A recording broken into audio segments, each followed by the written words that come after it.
Et bonjour, bonsoir, bienvenue sur M8 Inc. en compagnie de notre incroyable MJ, Monsieur Ransard, Et salut! et de Monsieur François, mon co-joueur, Et salut!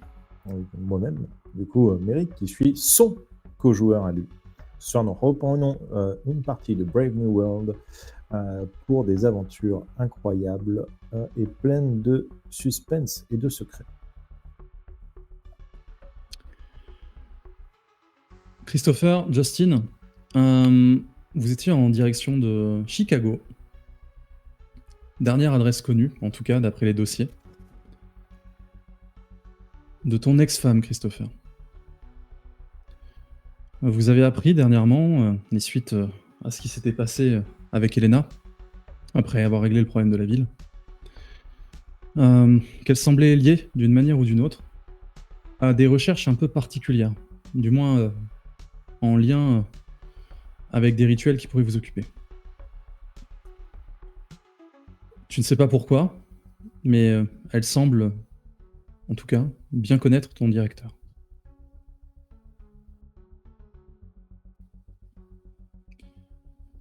L'avion atterrit. Vous vous embarquez dans le taxi. Quelles sont les pensées qui t'occupent ? Bah, déjà, j'essaye de me remémorer l'époque où on était ensemble et le pourquoi on s'est séparés et que j'arrive pas à mettre le doigt dessus. Et d'ailleurs, je me demande aussi, quand je suis rentré, j'ai pas vu mes filles. Ça me turlupine. J'ai pas... La nounou répondait pas. Du coup, je suis ressorti. Je vais me chercher une pizza chez Marcello et puis j'en ai pris une pour les filles. C'est peut-être la semaine de leur mère. Ça se trouve peut-être que je les verrai là-bas.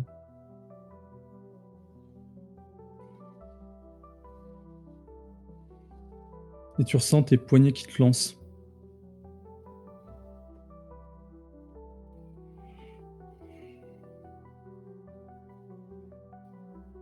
Fais pas bander de Dieu, Zenity.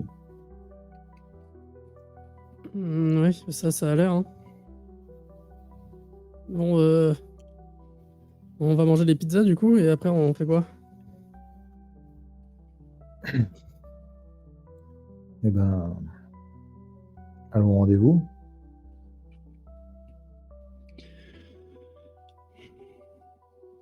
L'adresse indiquée correspond pas à tes souvenirs. La route, elle, te semble tantôt familière, parfois non. Peut-être que juste, pour toi, toutes les villes se ressemblent.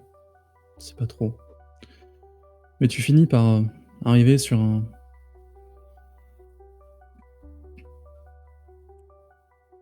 une maison plutôt cossue. Pas loin du centre. Je regarde l'adresse, parce que la maison me dit pas grand-chose. La maison ne dit pas grand-chose, mais ouais, l'adresse est la bonne en tout cas. Je vais sonner.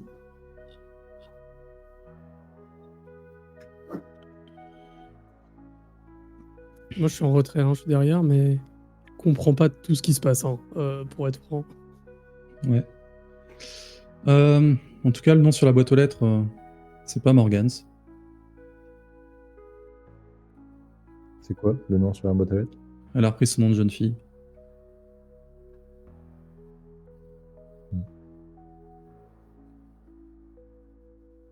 Je sonne.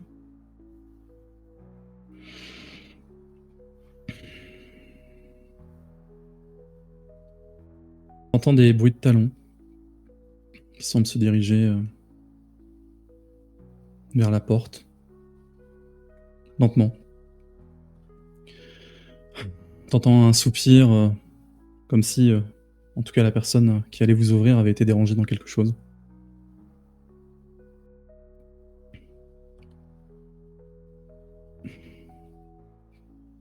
Et elle ouvre la porte. Tu la revois et là, t'as plein de souvenirs qui te qui te reviennent, tous ces moments passés, ce qui t'avait fait tomber amoureux d'elle.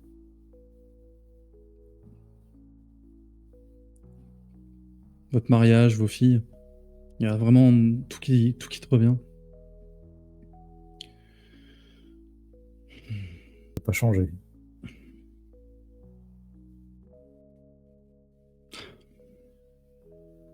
Toi non plus, Christopher. Allez, rentre. Fallait bien que ça arrive, non? J'imagine. Il est avec toi? Oui, Zanetti, mon collègue. Bonjour madame. Ah, ouais. Zanetti, ça me dit quelque chose.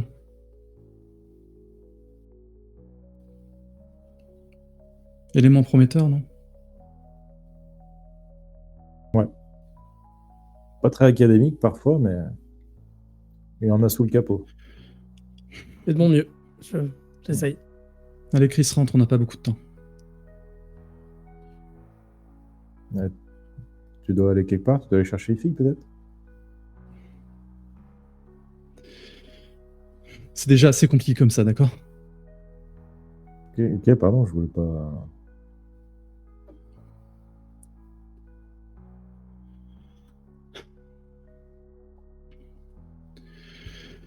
Installez-vous, vous voulez quelque chose? Un café, autre?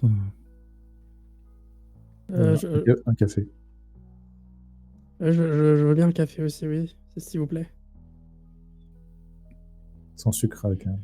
Enfin, tu sais. Moi, Ouais. je veux bien des sucres, moi. Plusieurs. Je vous prépare ça. Tu veux pas un Merci, madame. chocolat, du coup, Zanetti? Avec tout le sucre que tu mets, il n'y a plus de café. Mais elle a proposé un café et je voulais pas être mal poli. Et donc, imaginons qu'elle ait pas de chocolat. Comment je fais après? J'ai l'air bête. Il y a forcément du chocolat pour les filles. Oui, oui, Petit peut-être. Benko, je pense que. Ma belle Ania. Zanetti, je vais t'inviter à faire un jet avec avantage sur enquête, s'il te plaît.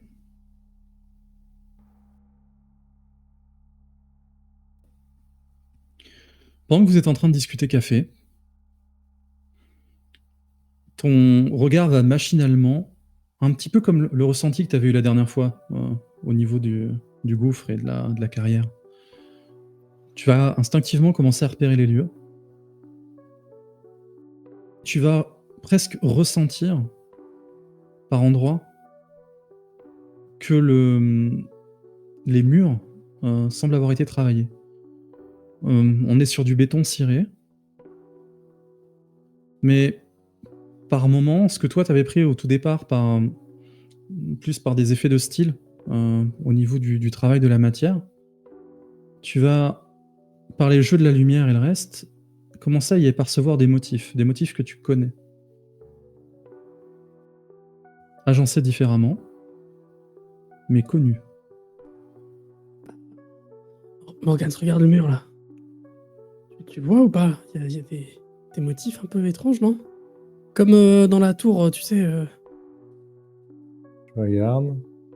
Tu sais, je me recule un peu pour essayer d'avoir une image, peut-être un autre point de vue. Ça ressemble à ce qu'on avait dans la tour. Oui. Ça ressemble.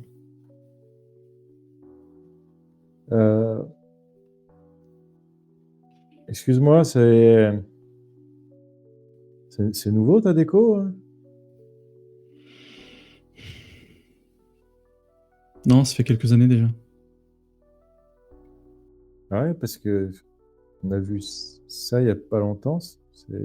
T'étais toujours en mission, Chris. Je pense que t'as pas eu le temps de t'occuper de la déco.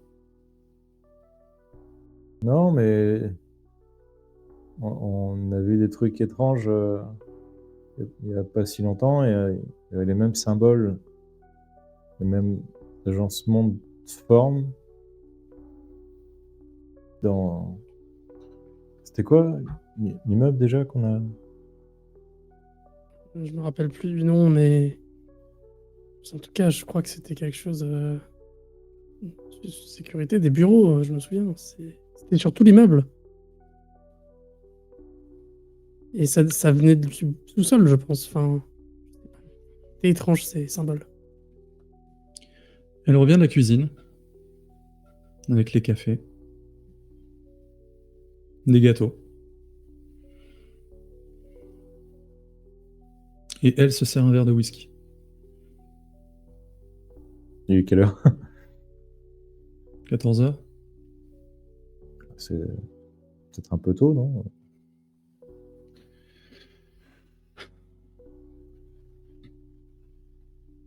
Allez.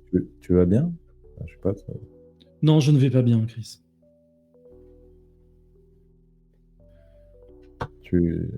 Te voir, c'est les voir. D'accord? Alors faisons plus vite. Et bois ton café. Ça te permettra de gagner du temps. Et voir qui?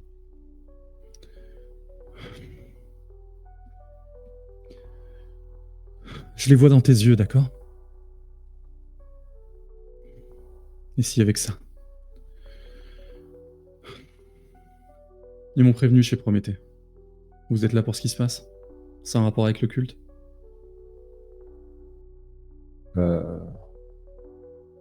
Oui, et enfin, on a deux affaires relativement distinctes. Et T'es conscient de toutes les spécificités de ce monde-là, avec genre des gens qui peuvent se transformer en autre chose Tu vas avoir du mal à retenir des larmes. Oui. Pardon, je ne savais pas que c'était un sujet sensible. Ouais. Enfin, ouais, du coup, on a fait cette intervention, notre première, tous les deux, Zanetti et moi. Bois ton café, Chris. Ok, je commence à boire une lampée. Et... Tu vas sentir qu'il y a un arrière-goût un peu étrange, mais il n'est pas mauvais. Ah, c'est du lait d'avoine? Je précise que j'ai bu le café, mais j'ai bu le café, mais très très rapidement, avec vraiment ma tête, enfin ma casquette serrée sur ma tête, comme ça. Genre dans le fauteuil, comme si je voulais être invisible de la discussion. Et là, tu deviens invisible. Quoi? Non, je déconne. Il pense invisible, mais avec des chaussures rouges. Il est invisible très, très rapidement. Et du coup, ouais, on a vu, je sais pas, une genre de secte qui faisait des trucs. Et d'un coup, ils sont tous morts dans cet immeuble. Et il y a des mecs au masque d'or, on les a poursuivis pour les arrêter. Et, bon, malheureusement, ils sont tous morts dans l'opération. Et donc, il y avait ces symboles que tu as sur les murs, partout sur l'immeuble. On entendait le son de manière, mais genre, super forte. Et donc ça, c'est parce que je suis très intrigué par ton mot. Mais la véritable raison pour laquelle on est venu te voir, c'est qu'on a fait une opération en Suède. La mort elle-même avait disparu. Plus personne ne pouvait mourir. Et on a enquêté dans une ville. On est tombé sur des monstres, des trucs qu'on pouvait pas forcément tuer de base. D'un coup, je sais pas trop pourquoi, certains on a pu les tuer, je sais pas. Et il y a une nana qui était vivante, mais ultra froide, qu'on a sauvée sur place, qu'on a pu ramener au camp de base. On l'a mis en contact plus ou moins volontairement, parce que c'était plutôt tendu comme situation, avec une sorte d'écaille. Et Non. là, la nana... Quoi? Vous en avez trouvé une? Une quoi? C'est une genre d'écaille. Une de ces écailles. Oui, oui. Une écaille noire, bleue, bleu, noir.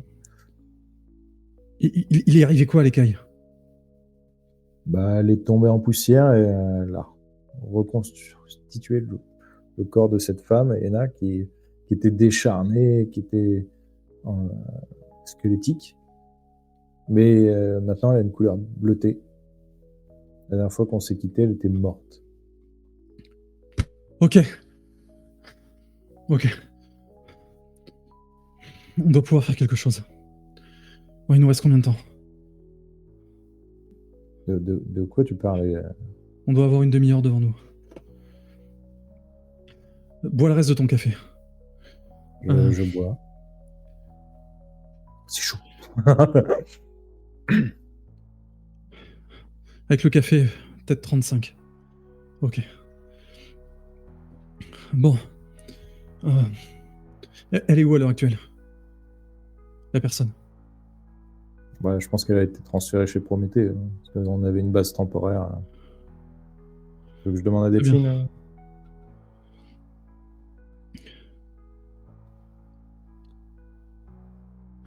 Inutile de demander à qui que ce soit, les communications passeront pas ici. Quelles qu'elles soient. Dans les zones blanches. J'ai fait le nécessaire. Ça veut dire que quelqu'un du même domaine que nous...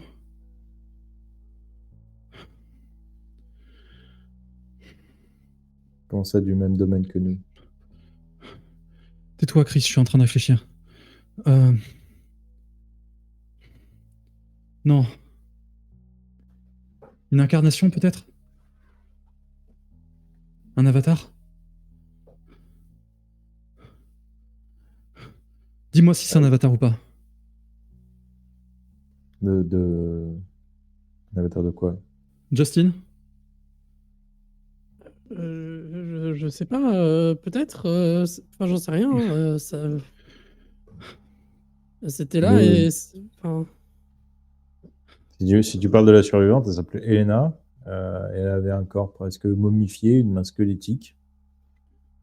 Et quand on l'a mis en contact avec l'écaille est tombé en poussière, elle a constitué une partie de son corps, alors elle est devenue plus humaine, mais bleue.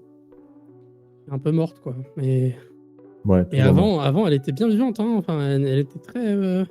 très froide, je sais pas si on a son Oui. petit son plus, mais son Vivante. pouls. C'était exagéré, mais en tout cas, elle était très forte et son squelette était extrêmement dur. Ok, non, mais ça veut dire qu'on a peut-être quelque chose à faire.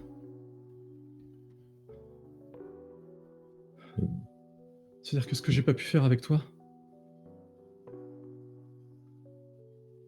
De quoi? Qu'est-ce que t'as pas pu faire avec moi?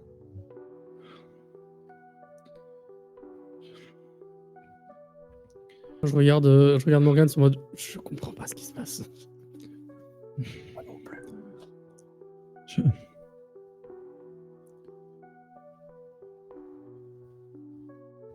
Je suis désolé, Chris. Si j'avais eu le choix, je les aurais ramenés à elle aussi. De quoi tu parles? Mais j'ai pas pu. D'accord? Ramener qui? D'où? Je sais que ça fait partie des effets secondaires à chaque fois que tu...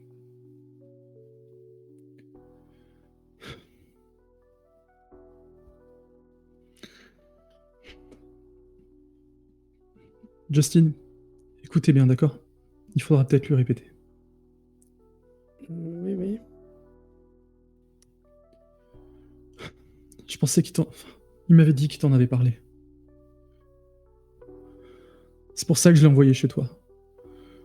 Pour te recruter. Je pensais que tu serais en sécurité là-bas, Chris. Écoute, notre temps est limité.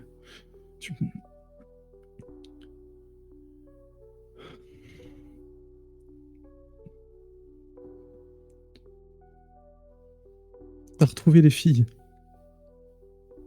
Essaie de t'en rappeler, d'accord? Mais c'est pas comme ça que ça s'est fini. J'essaie de me rappeler, du coup. Et tu revois la même scène que la dernière fois. Sauf que ce coup-ci, t'en vois plus. T'étais pas seul dans la maison.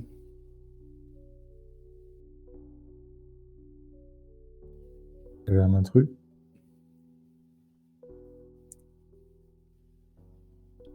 Une personne qui semblait arborer les mêmes atours que les personnes que vous aviez déjà croisées.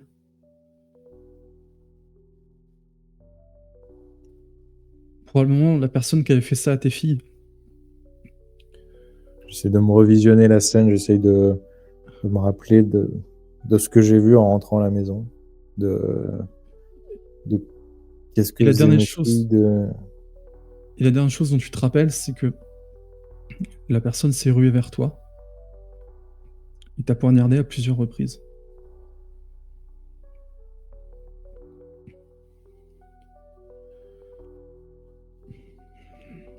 Est-ce que mes filles étaient encore vivantes? Ou... Non. C'est vraiment la suite. En fait, tu les avais retrouvées, mortes, le cœur arraché. Et visiblement, toi, t'as criblé de coups de couteau. T'as éventré. Ouais, Et après, je tout crois devient que flou. je suis devenu... Ou peut-être que j'étais déjà plus fort que ce qu'on peut imaginer. Tu sais que je me suis Non. fait à moitié arracher la jambe il n'y a pas si longtemps que ça. En quelques jours, c'était réglé. Comment t'expliquer ça? C'est de ma faute, d'accord? C'est à cause des recherches que je menais. C'est à cause de ce que j'avais trouvé et j'ai dû m'en servir sur toi. J'ai pas pu m'en servir sur les filles. Et l'intrus, on l'a arrêté. Non. J'ai pas pu le retrouver. T'es mort, Chris, d'accord? Tu continues de l'être.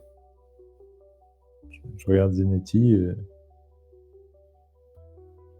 Comment... Quoi? Comment ça, Je sais pas de quoi elle parle, Morgans, mais... Comment ça, je suis mort? Je pourrais pas te parler si j'étais mort. Enfin... J'ai utilisé des reliques sur toi, ok? Ok. Et J'ai perdu la moitié de mes capacités pour essayer de te faire sortir de là. J'ai pas pu le faire pour nos filles. Sortir de la mort? Je pouvais pas te laisser comme ça. Attends, tu veux dire que... Attends, les filles ne sont pas là? Elles sont avec toi. Tout ce que j'ai pu en extraire, en tout cas. Je regarde Zenetti. Et je regarde autour de moi, je regarde mes mains, je regarde... Et tu commences à regarder tes mains, et là, tu te rends compte à nouveau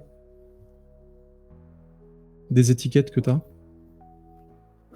Et surtout, tu commences à te rendre compte que tes mains sont prises de tremblements.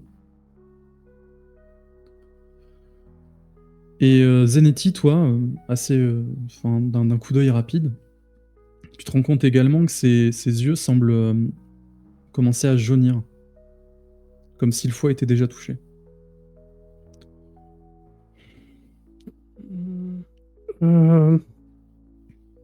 Ça va, Morgans? Ah. T'as mal? Non, j'ai mal estimé le temps, il nous reste peu. Oh. Écoute, va falloir que tu t'en ailles, d'accord? Ok. Les reliques cherchent à retourner à leur propriétaire.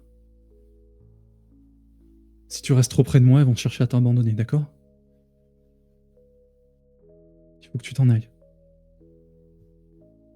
Et là, je reprends conscience que c'était mes filles et c'est censé être mieux, non? Si elles étaient auprès de leur mère.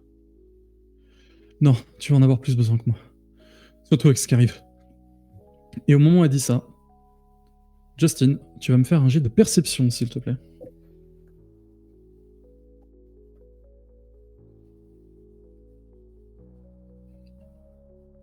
Bravo. Je regarde tout sauf ce qui se passe. Ouais, c'était Je là. n'écoute vraiment pas la discussion en fait. Le perso est trop gêné. Et tu vas juste entendre le bruit caractéristique d'un RPG 7. Qu'est-ce que tu fais? Attention! Je crie ça et j'essaye de me renverser la table, peut-être, Ouais. et de voir si on peut se cacher, de le tirer un peu vers la table. Tu fais ça, machinalement presque, tu les recouvres tous les deux. Tu les protèges avec la table. Et là, ouf, t'entends le bruit de vitre et une énorme explosion. Et ceci conclut notre épisode.